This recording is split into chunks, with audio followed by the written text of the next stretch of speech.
here just 2 days after President Trump gave unconditional pardons to violent criminals who attacked our nation's capital on January 6th. And these are the people who want you to believe, who want us to believe that they're trying to, quote unquote, keep criminals off the streets. When they are opening the floodgates.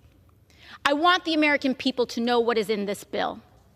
Because in the guise and in the wake of tragedy, we are seeing a fundamental erosion of our civil rights. In this bill, if a person is so much as accused of a crime, if someone wants to point a finger and accuse someone of shoplifting, they will be rounded up and put into a private detention camp and sent out for deportation without a day in court, without a moment to assert their right and without a moment to assert the privilege of innocent until proven guilty. Without being found guilty of a crime, they will be rounded up. That is what is inside this bill, a fundamental suspension of a core American value. And that is why I rise to oppose it. If you're a dreamer, all someone has to do is point a finger and you will be rounded up. And we have seen moments like these happen before. In the Patriot Act, in the wake of the travesty of 9/11, a fundamental suspension of American civil liberties. That is what we are seeing here today.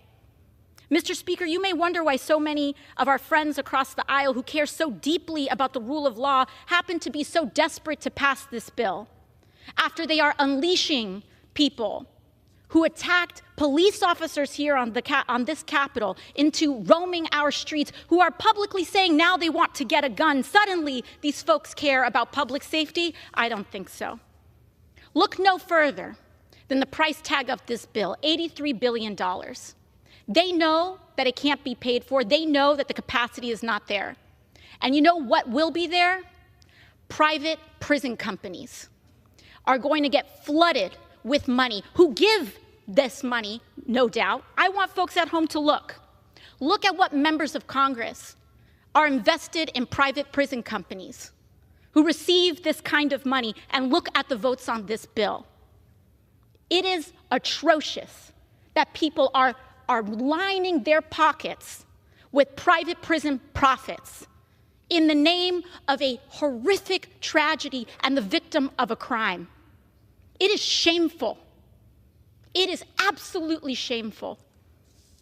And Mr. Speaker, I'll conclude with this. In a few months, there are members of Congress who voted for this bill who are going to pretend they didn't know about all the bad things that are going to happen because of it. So when a private prison camp opens in your town, when a dreamer— Time has expired. I yield the gentlelady an additional 30 seconds. So when a private prison camp opens in your town, and they say, we didn't know this was going to happen, know that they did, and they voted for it. When a dreamer is disappeared from your classroom, when the President of the United States destroys what is left of the Constitution, as he's announced in this attack on birthright citizenship, they will all say, we didn't know this was coming. And I want the American people to know that they did.